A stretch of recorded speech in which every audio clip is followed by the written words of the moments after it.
የምትናገሪያት? ልመታኝ ነው? ናንታይ ምን ይገርክለው? እንዴት ስለእጅን ታነሳለህ? አንቺ ማን ሆነሽ ነው እኔና እሷን የምታገላግዪ? እንዴ ደስ አለሽ? ይሄ ሁሉ ነገር እየተፈጠረ ያለው በአንቺ ምክንያት ነው። እሺ በአንቺ ምክንያት ነው እኔና ወንድሜ እሳትና ጭድ ሆነን የቀረነው። በሉ አሁን እኔ ጭቅጭቅ አልፈልግም። አሁን ታረቁ እኮ ነው የምላችሁ። አንቺ ማን ሆነሽ ነው እኔና እሷን የምታስታርቂ? ዳጊ ምን ሆነሃል? እናትህ እኮ ናት። እንዴት እንደዚህ ትናገራታለህ?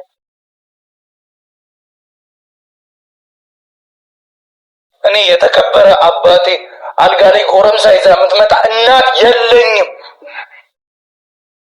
ማለት አንተ አለተኛ እኔ አባዬ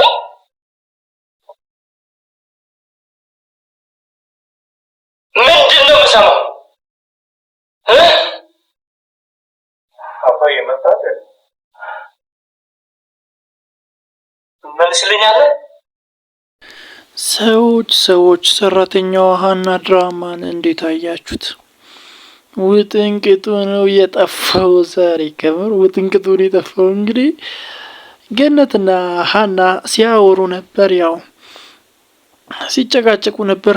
ገነት ናት ጭቅጭቁን የጀመርሽው ልብስ ቀየርሽ በሚል አይነት ነገር እና ቀጥታ ወደ ሚስጥሩ ነው ያወራችባት ሀና ማለት ነው። ከውሽማዋ ጋር ስተኛ እንደነበረ ያንን ስታደርጊ መጀመሪያ ከማድረግሽ በፊት ማፈር አለብሽ ምናምን ብላ ስታወራ ዳጊ ከኋላ በሩ ጋር ነበር፣ ሲሰማቸው ነበር። ዳጊ ማመን ከብዶት ነበር። ነገር ግን ያው ሁሉንም ነገር ሰምቷል። ካወሩ በኋላ ሀና ወደ ውጭ ወጥታለች። ብቻ ስትወጣ ዳጊ ይዛ ነው ያለው። በቃ የሌለ ድርቅ ነው ያለችው፣ ምክንያቱም ሰምታችኋል። ቀጥታ ወደ ኪችን ሄዶ እሷን ተከትለው ሄደች። ከዛን እዛ በስማም ጨወባት። እንዴት እንደዚህ አይነት ነገር ትደብቅኛለች? ለምን አልነገርሽኝም? ንገሪኝ ሲላት ነበርና ሲጮባት ነበርና ነግረዋለች። ስንቴ ነው? አንዴ ነው ወይስ ሁለቴ ነው ያየሻቸው ምናምን ሲል ሁለቴ እንዳየች እንዳለ ነግረዋለች።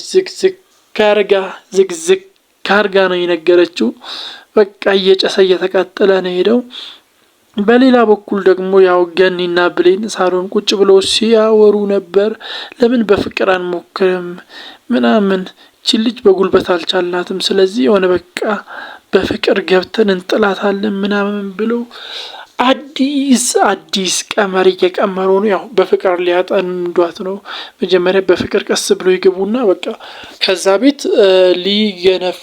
ሊፈነግሏት፣ ከዛ ቤት ሊያባሯት አንድ ላይ ሆነው እቅዳቸውን እያወጡ ነው። ሴራቸውን እያሴሩ ነው። በቀጣይ እስቲ ምን ሊያደርጓት ይችላሉ የሚለውን ሀሳባችሁን፣ ግምቶቻችሁን አስቀምጡልኝ።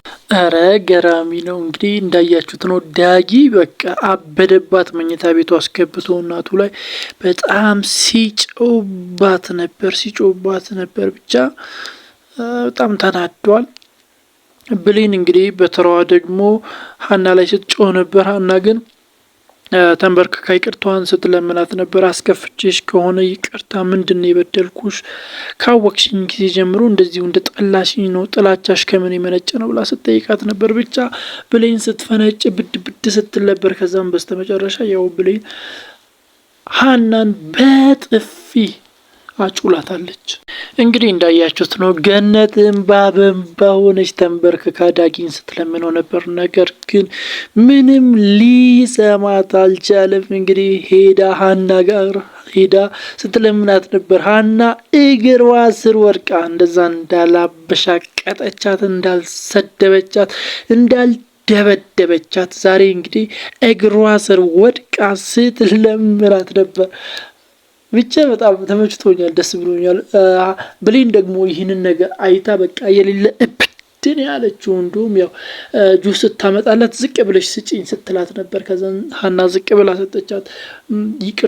ይቅርታዬን ነው የምትፈልጊው አለቻት። አዎ ስትላት ከዛን ጁሱን መሬት ላይ ደፍታ ይሄን ዝቅ ብለሽ እያጸዳሽው የኔ ልዕልት ብሌን፣ የኔ ልዕልት ይቅር በይኝ ስትላት ነበር እና በቃ ሀና ተናዳ ጁሱን ተቀብላ ፊቷ ላይ ነው የደፋችባት።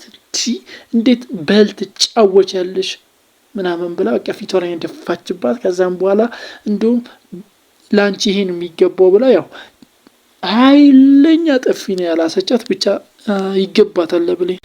እንግዲህ እንዳያችሁት ነው ገነት ተንበጫብጫለች፣ ስትቀስን ነበር።